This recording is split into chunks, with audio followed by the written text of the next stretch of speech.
The afternoon sun glared relentlessly through the floor-to-ceiling windows of Horizon Tech's 32nd floor, casting long, sharp shadows across the mahogany conference table. Tamara Hayes, a 35-year-old black woman hired just 3 weeks ago as a senior data analyst, stared at the glowing spreadsheet on her laptop. Her expression was perfectly neutral, but her mind was racing. She cross-referenced the raw employee departure logs against the polished, color-coordinated presentation deck prepared for the incoming investors.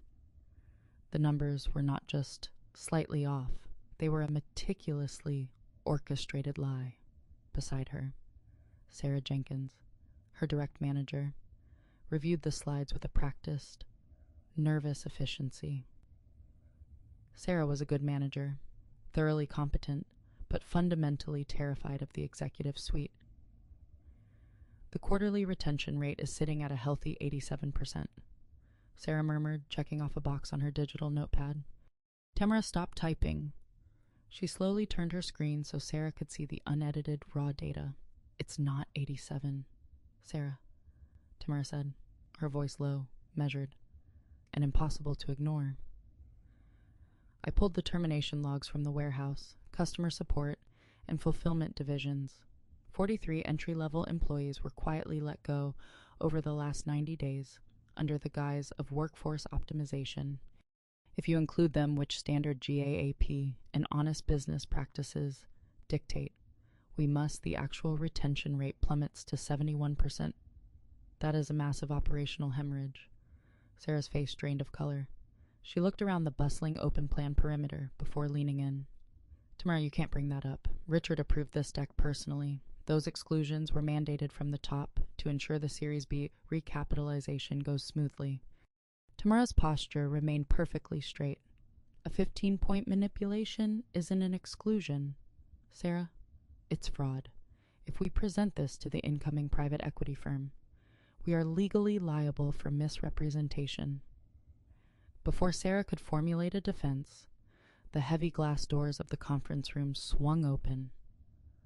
Richard Sterling, Horizon Tech's founding CEO, strode in. He was a man who wore his 50-something years like a weapon, impeccably tailored, projecting an aura of absolute, unquestionable authority. Trailing slightly behind him was Marcus Vance, his chief financial officer, holding a sleek tablet. Richard paused at the head of the table, his eyes sweeping over the room with predatory casualness. "Let's keep this brief," Richard announced, his voice booming effortlessly. The Vanguard Strategic Partners deal closes tomorrow. They are injecting $150 million into this company based on our operational stability. I want absolute confirmation that our retention optics are flawless. Tamara didn't hesitate. She looked directly into Richard's eyes. Mr. Sterling, the retention figures currently in the deck exclude 43 recent terminations. The actual retention rate is 71%. Presenting the inflated number to Vanguard is materially misleading. The entire room froze. Keyboard stopped clacking. Richard slowly turned his gaze toward Tamara, his smile not quite reaching his cold eyes. "You're the new mid-level analyst, aren't you?" he asked, his tone dripping with weaponized condescension. "Tamara, is it I admire the enthusiasm of our new hires? But at this level of corporate strategy, we rely on seasoned executives to interpret complex data, not entry-level staff playing with pivot tables. We categorize performance-based optimizations differently than standard turnover. It's an accepted methodology."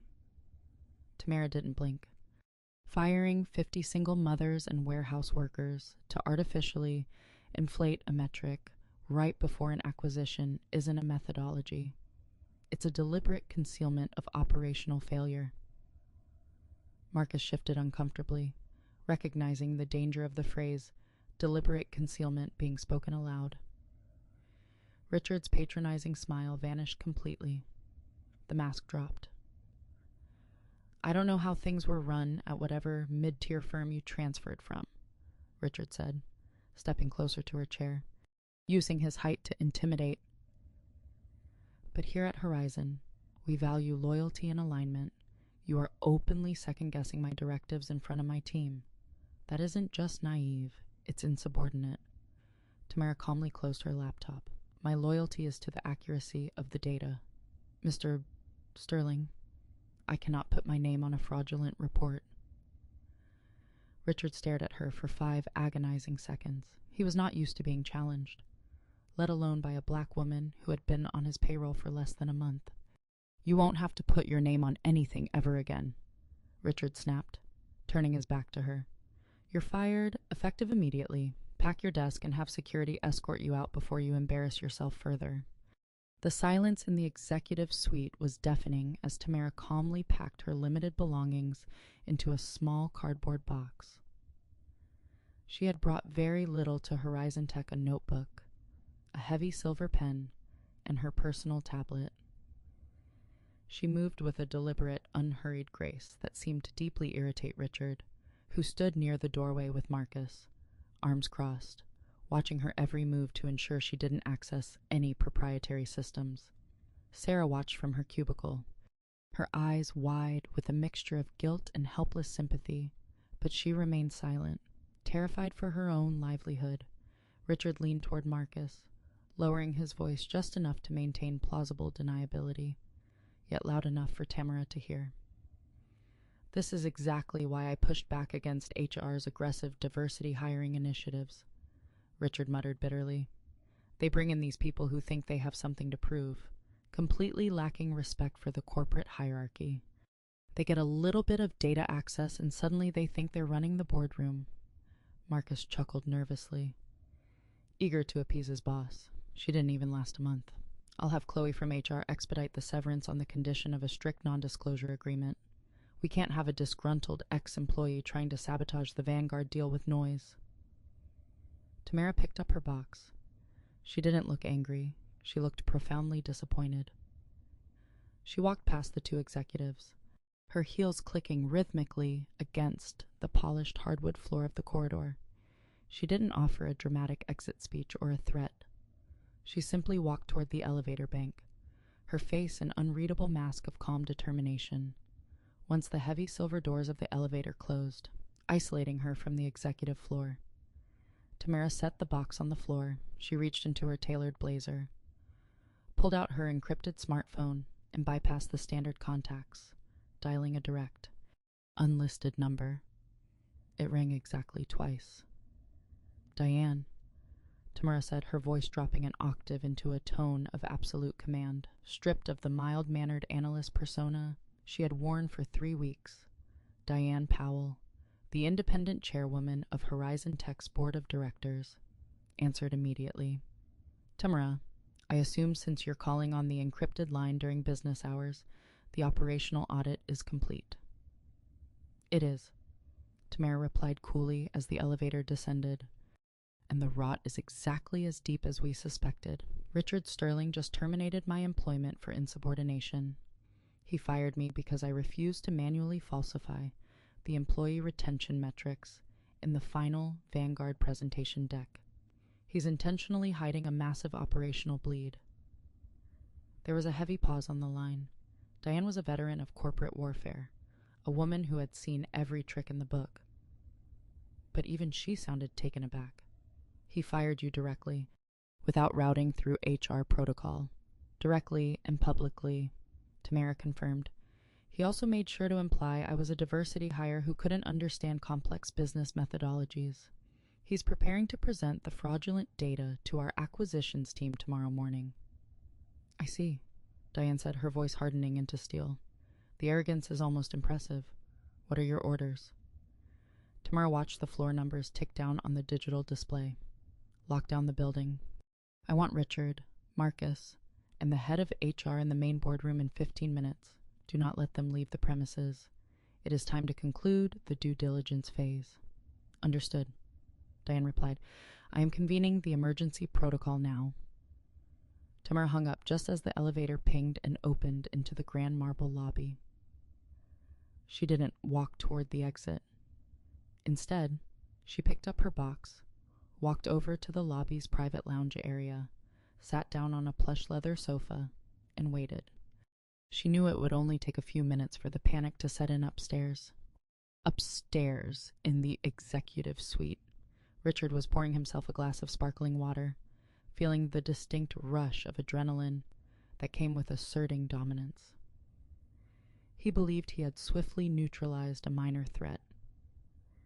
His phone buzzed sharply on the mahogany desk. It was an urgent summons from Diane Powell, the board chair. The message was unusually terse. Main boardroom, now. Bring Marcus and Chloe from HR. Mandatory attendance. Richard frowned. Diane rarely bypassed his assistant, and she certainly never demanded meetings without a pre-approved agenda. He motioned for Marcus and quickly summoned Chloe, the polished and aggressively compliant chief people officer. The three of them walked into the grand boardroom, a vast space with a sweeping view of the city skyline. Diane was already seated at the head of the long table, her hands folded neatly over a thick blue dossier. "Diane, what is the meaning of this?" Richard asked, taking his usual seat near the head. "We are less than 24 hours from the Vanguard Strategic Partners closing. We have zero time for impromptu administrative meetings." Diane didn't smile then. She looked at the three executives with an expression of clinical detachment. "We are holding this meeting, Richard, precisely because of the Vanguard closing. A critical issue regarding operational transparency has just been brought to the board's attention." Before Richard could demand clarification, the heavy oak doors of the boardroom opened. Tamara walked in. She had left her cardboard box in the lobby. She moved with a completely different energy now, not the quiet, observant analyst, but a woman entirely in her element, exuding power. Richard bolted upright, his face flashing with genuine rage. "What is she doing here, Chloe? I told you to have security escort her off the premises. This is a restricted executive meeting." Tamara ignored him completely. She walked past Richard, pulled out the high-backed leather chair directly opposite him, and sat down. She placed her encrypted phone face down on the polished wood. "Security works for the company, Richard," Tamara said smoothly, "and as of this moment, we need to have a very serious conversation about who actually owns this company." Richard let out a harsh, incredulous laugh. "Have you lost your mind, Diane?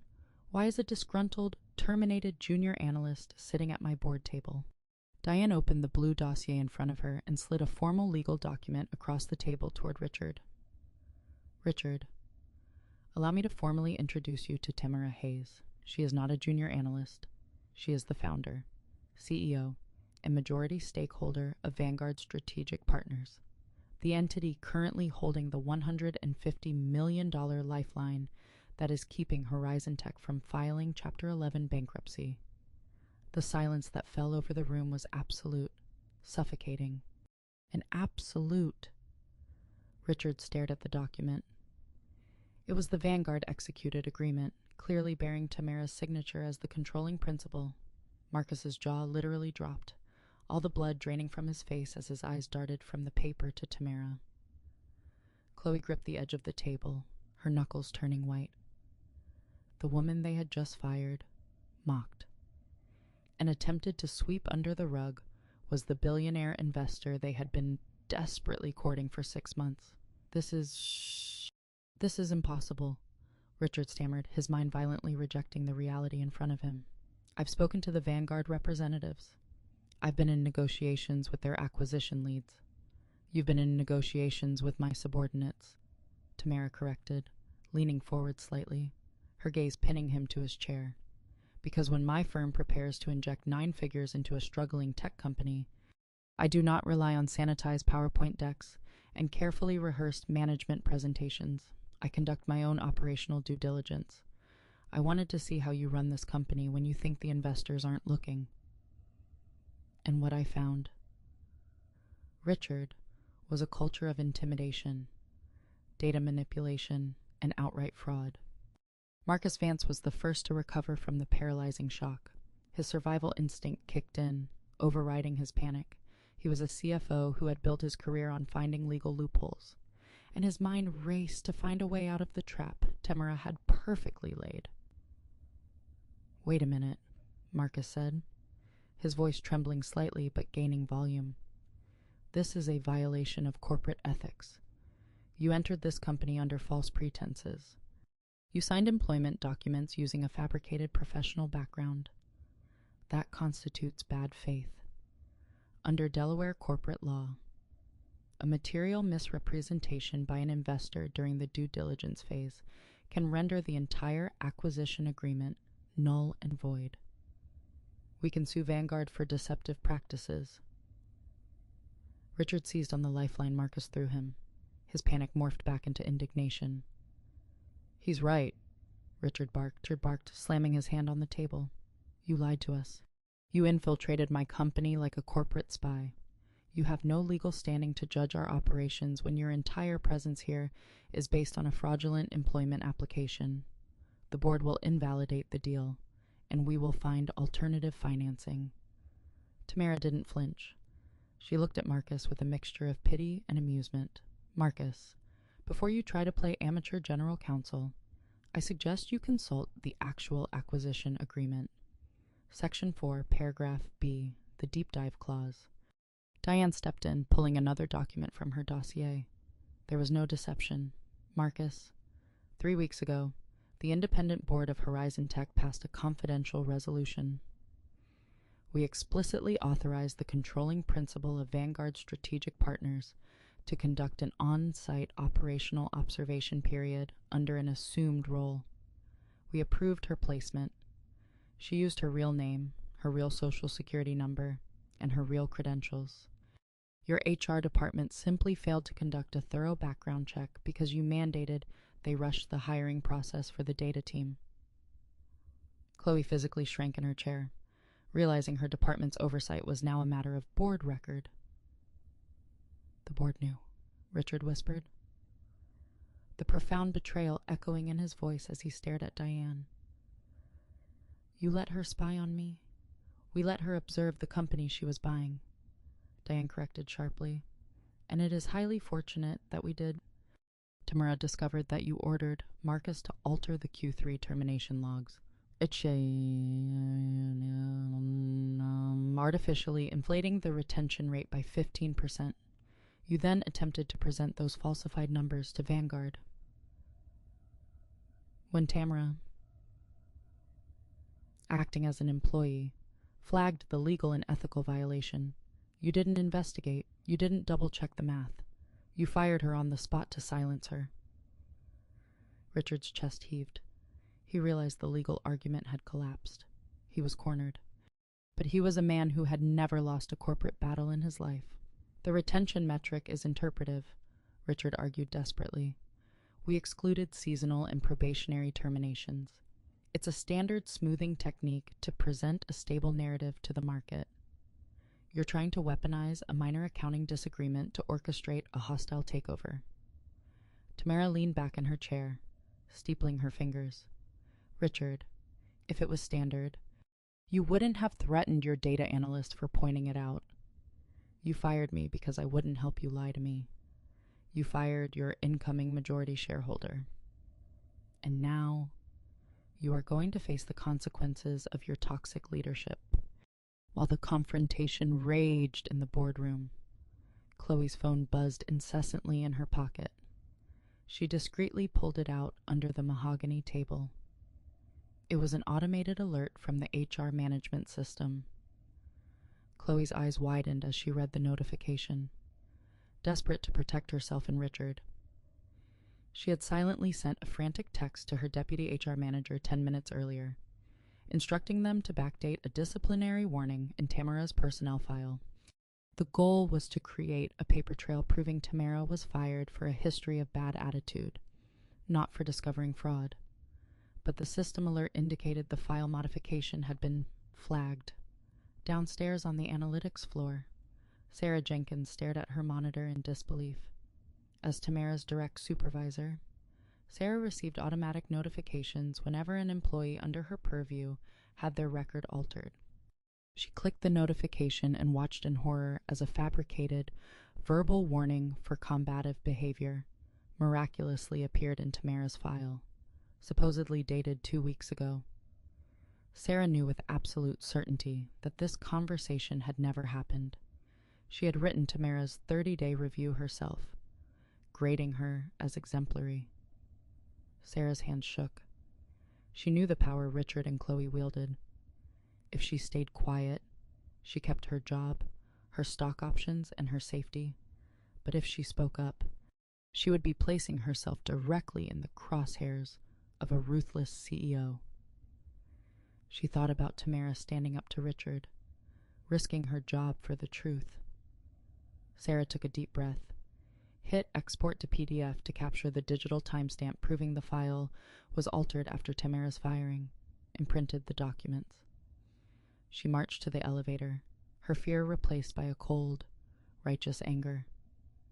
5 minutes later, Sarah knocked firmly on the boardroom doors and entered without waiting for permission.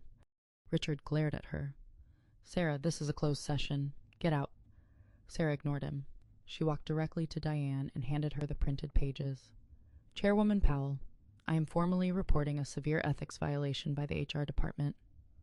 5 minutes ago, someone accessed Tamara Hayes' secure personnel file and retroactively fabricated a disciplinary warning to justify her termination. The digital timestamp proves it was created after she was fired." Chloe let out a strangled gasp. That's a system glitch. We were just updating lagging documentation." Diane reviewed the printouts, her eyes narrowing into dangerous slits. She looked at Chloe. "Falsifying corporate records during an active board investigation is a federal crime." "Chloe, you just crossed the line from poor management into criminal liability." Tamara looked at Sarah and gave her a small, respectful nod. Sarah had risked everything to do the right thing. Richard watched his HR director crumble and his cover-up implode in real time. The walls were rapidly closing in, but a cornered animal is always the most dangerous. He stood up, buttoning his suit jacket with forced composure. "This is a witch hunt," Richard declared. "You're manipulating my staff and twisting standard procedures to steal my company. But I built Horizon Tech. I command the loyalty of the people in this building. Let's see how the company reacts when they find out a corporate raider is trying to gut their leadership." Richard didn't wait for Diane's permission to leave. He stormed out of the boardroom, immediately pulling out his phone. "Get me the PA system," he barked at his assistant. "Call an emergency all-hands meeting in the main atrium. Every single employee, now." Within 20 minutes, over 400 employees were packed into the sprawling, glass-enclosed atrium. Confusion and anxiety rippled through the crowd. Layoff rumors had been circulating for weeks, and emergency meetings never brought good news. Richard stood on the elevated landing overlooking the atrium, holding a microphone. He looked every bit the seasoned, battle-tested commander. Tamara, Diane, and Sarah stood quietly on the periphery, watching the spectacle unfold. "Team," Richard began, his voice echoing with practiced warmth and grave concern. "I have always promised you transparency. Today, our company is under attack. The private equity firm we trusted to invest in our future, Vanguard Partners, has engaged in severe corporate espionage. Their CEO infiltrated our ranks, pretending to be a junior analyst, specifically to dig up minor procedural errors and weaponize them." A murmur of shock spread through the crowd, heads turned, searching for the spy.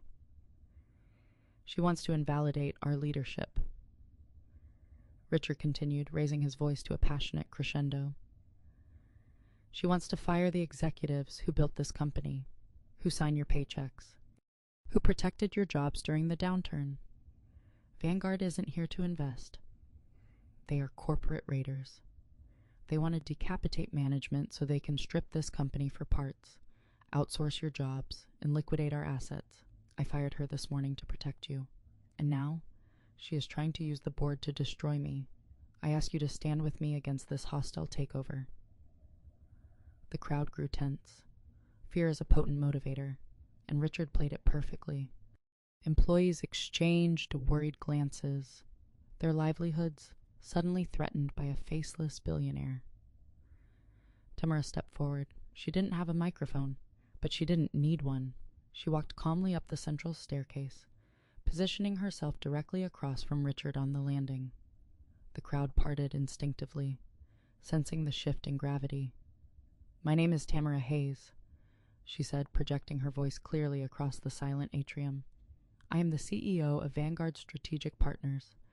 I spent the last 3 weeks working alongside you on the analytics floor. And Richard is lying to you." Richard stepped toward her, trying to physically block her from the crowd. "Security, remove her. Security works for the board, Richard, and the board has authorized her to speak." Diane's voice cut through the tension from the floor. Tamara turned back to the hundreds of anxious faces. "I am not here to strip this company for parts. Vanguard's $150 million investment is fully guaranteed. Your jobs are completely safe. Your benefits are secure.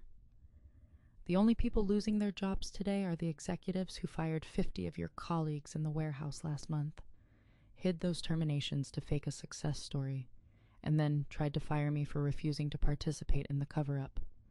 Vanguard doesn't destroy companies. We destroy toxic leadership that views employees as disposable numbers. I am here to fund your future, not Richard's ego." The atrium erupted into furious whispers. The employees, previously terrified of a corporate raider, suddenly realized the truth. Tamara wasn't the wolf at the door. She was the reckoning they had been waiting for. The warehouse firings had been a massive internal scandal that management had ruthlessly suppressed. Hearing a billionaire investor openly condemn it shifted the entire power dynamic of the company in less than a minute. Richard realized he had severely miscalculated. His attempt to weaponize the workforce had spectacularly backfired. He turned away from the crowd, his face flushed with humiliation, and retreated toward the executive elevators, Marcus and Chloe trailing behind him like beaten dogs. The town hall disbanded, but the atmosphere in the building had irrevocably changed. The fear was gone, replaced by a palpable, electric anticipation. As the crowd dispersed, Richard aggressively grabbed Sarah by the arm, pulling her into a secluded alcove near the elevators. His eyes were wild, desperate. "Sarah, listen to me," Richard hissed, his voice dropping to a menacing whisper. "The board is going to review Tamara's employment record. That 30-day review you wrote, the one where you called her exemplary, you need to revise it. Right now, you need to say she was combative, that she showed a fundamental lack of understanding of our corporate culture, and that she created a hostile work environment." Sarah tried to pull her arm away, her heart pounding. "Richard, I can't do that. It's a lie. She was the best analyst we've had in years. And after what just happened upstairs with Chloe's fake file, if I alter a document now, I'll be committing a crime." Richard tightened his grip slightly, his tone turning venomous. "Sarah, Vanguard's money hasn't cleared yet. I am still the CEO of this company. I still control your stock options vesting schedule. I still control your department's budget. If you don't rewrite that evaluation, you won't have a career left in the tech sector when I'm done with you. You'll be blacklisted. Let her go, Richard." The voice was cold and sharp as a scalpel. Tamara and Diane had rounded the corner, flanked by 2 corporate security officers. Richard released Sarah's arm, stepping back as if he had been burned. Diane stepped forward, her tablet in hand. "Richard Sterling, you are now officially documented attempting to intimidate a material witness and coerce the fabrication of evidence during a board inquiry." Diane tapped her screen, executing a command. "Sarah, you are hereby placed under immediate and comprehensive whistleblower protection. You report directly to the board of directors, effective immediately. Richard has no authority over your employment, your compensation, or your department." Sarah let out a shaky breath, nodding gratefully to Tamara. Richard stood trapped in the alcove, watching the security officers subtly position themselves between him and the rest of the staff. He had run out of pawns to sacrifice. He was finally, entirely alone. The reality of the situation finally pierced through Richard's massive ego. The intimidation tactics had failed. The legal maneuvers had failed. The public relations spin had collapsed. He had one card left to play negotiation.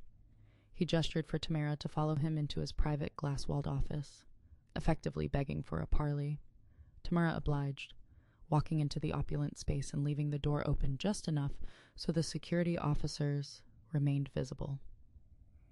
Richard poured himself a scotch, his hands trembling slightly, discarding the pretense of sparkling water. "All right, Tamara," Richard said, taking a heavy swallow. "You've made your point. You've humiliated me in front of my staff. You've proven you hold the leverage. But let's look at this like the seasoned executives we are. You don't want to run Horizon Tech day to day. You're a private equity principal. You need experienced leadership to manage the transition." Tamara stood near the window, looking out over the city, refusing to take a seat. "I'm listening. Richard, what is your proposal?" "I stay on as CEO," Richard said, regaining a fraction of his old confidence. "We announced this was a massive misunderstanding. I will publicly apologize to the warehouse staff and reinstate them. I will offer you a dedicated seat on the executive committee, giving you unprecedented direct oversight. Marcus and Chloe can be sacrificed. They take the fall for the data manipulation. But you and we can make this company a titan. You have the capital. I have the industry connections. We bury the hatchet and make money." Tamara turned slowly from the window. She looked at Richard, dissecting his desperation with surgical precision. "You genuinely believe this is about my ego, don't you? You think I orchestrated this elaborate sting operation because I wanted to embarrass you?" "It's about power," Richard countered. "It always is." No, Richard, it's about integrity," Tamara replied, her voice dangerously soft. "You fired 50 vulnerable employees to hit a fake metric. You cultivated a culture of fear where brilliant managers like Sarah are too terrified to speak the truth. And when confronted with your own fraud, your first instinct wasn't to fix it. It was to destroy the person who found it. You are a liability. If I leave you in power, you will eventually destroy my $150 million investment from the inside out." Richard's face hardened. The offer of a truce vanished. "You think you can just march in here and fire a founding CEO? I built this code in my garage. I own this company." "You own 30% of this company, Richard," Tamara corrected him, "and in exactly 1 hour, the board is going to vote to remove you for cause. There will be no golden parachute. There will be no severance. You will leave with exactly what you gave me, a cardboard box and a walk to the elevator." The final board of directors meeting was convened in the main boardroom. 7 independent directors sat around the table, their expressions grim. Diane Powell called the meeting to order. The agenda was singular and devastating: the immediate termination of Richard Sterling, Marcus Vance, and Chloe from HR for cause, including gross misconduct, fraud, and witness intimidation. Marcus sat in the corner, his face buried in his hands. Chloe was silently weeping. Richard, however, sat unnaturally straight, a dark, triumphant smirk slowly spreading across his face. He reached into his tailored suit jacket and pulled out a heavily embossed legal document, slapping it onto the center of the mahogany table. "Before the board votes on my termination," Richard announced, his voice ringing with renewed arrogance, "I am exercising my rights under Article 7 of the Founding Charter." Diane frowned, pulling the document toward her. As she read, the color drained from her face. Tamara watched Diane's reaction carefully. "What is it?" "Diane." "It's a founder's override," Diane said, her voice tight with suppressed fury. "When Richard incorporated Horizon Tech, he structured his 30% equity as supervoting shares, 10 votes for every 1 share. It gives him effective unilateral control over board composition in the event of an emergency." Richard leaned back, lacing his fingers behind his head. That's right. As long as Vanguard's money hasn't cleared the bank, the Series B recapitalization is not active. My supervoting shares are still the law of the land, and I am using my absolute majority voting power to instantly dismiss all 7 independent directors from this board, including you, Diane. A stunned silence fell over the room. Marcus looked up, a glimmer of hope returning to his eyes. You can't do that, Sarah whispered from the back row. He just did, Richard sneered. Without a board of directors, there is no one authorized to fire me. The coup is over, Tamara. I am still the king of this castle. You can take your $150 million and walk away, or you can fund the deal tomorrow and step into a company where I have absolute, unchecked control over your money. But you are not firing me today. Welcome to the real world. Little girl. Tamara didn't shout. She didn't panic. She simply stared at Richard's smug, victorious face. The room felt like a vacuum, all the oxygen sucked out by Richard's brilliant, devastating legal loophole. He had beaten them on a technicality. The toxic culture would survive. You're right, Richard, Tamara said softly, breaking the heavy silence. As long as Vanguard's money hasn't cleared, your supervoting shares give you absolute power. She reached into her blazer and pulled out her encrypted smartphone. Tamara placed the phone flat on the table and tapped the screen to wake it. She opened a highly secure banking application, utilizing biometric scans to bypass 3 separate layers of encryption. The Vanguard Strategic Partners Acquisition Agreement dictates that the moment the $150 million capital injection clears Horizon Tech's holding accounts, the Series B recapitalization becomes instantly legally binding, Tamara recited, her voice echoing clearly in the silent room. And as part of that recapitalization, all supervoting founder shares are immediately dissolved and converted to standard common stock, stripping you of your overriding authority. Richard's smirk faltered slightly. The wire transfer isn't scheduled until tomorrow morning at 9:00 a.m. You can't authorize it early without a counter-signature from your risk management committee. Tamara looked up, her eyes blazing with an intensity that made Richard physically recoil. I am the risk management committee, Richard, and I am currently mitigating a massive risk. She pressed her thumb against the screen, holding it there for an agonizing 3 seconds. A soft chime echoed from the phone. Transaction authorized. Initiating priority wire transfer. You're bluffing, Richard stammered, standing up, his chair scraping violently against the floor. Banks don't move 9 figures instantaneously. They do, when you pay a premium for a Fedwire direct settlement, Tamara replied coldly. Less than 30 seconds later, Marcus's tablet, linked to the corporate accounting system, began to vibrate wildly. Marcus picked it up, his eyes scanning the incoming alert. He looked at Richard, his spirit completely broken. It's there, Marcus whispered, his voice cracking. $150 million just hit the primary escrow account. The transfer is complete. Diane didn't miss a beat. She slammed her gavel down on the table. The recapitalization is now active. Richard Sterling's supervoting shares are officially dissolved. I am reinstating the independent board of directors. All in favor of the immediate termination of Richard Sterling, Marcus Vance, and Chloe for gross misconduct. 7 hands went up instantly. The motion carries. Diane declared, Richard, you no longer work here. You are ordered to vacate the premises immediately. Richard stood frozen, watching his empire crumble to dust in the span of 60 seconds. The legal loophole had been sealed with cold, hard cash. Tamara stood up, smoothing her blazer. She walked over to the corner, picked up the exact same cardboard box she had packed earlier that morning, and placed it squarely on the mahogany table right in front of Richard. I believe you know how this works, Tamara said, her voice perfectly even. Pack your desk. And don't worry, Richard, we won't have security escort you out. I want you to walk through that atrium completely alone, so every single employee can watch you leave.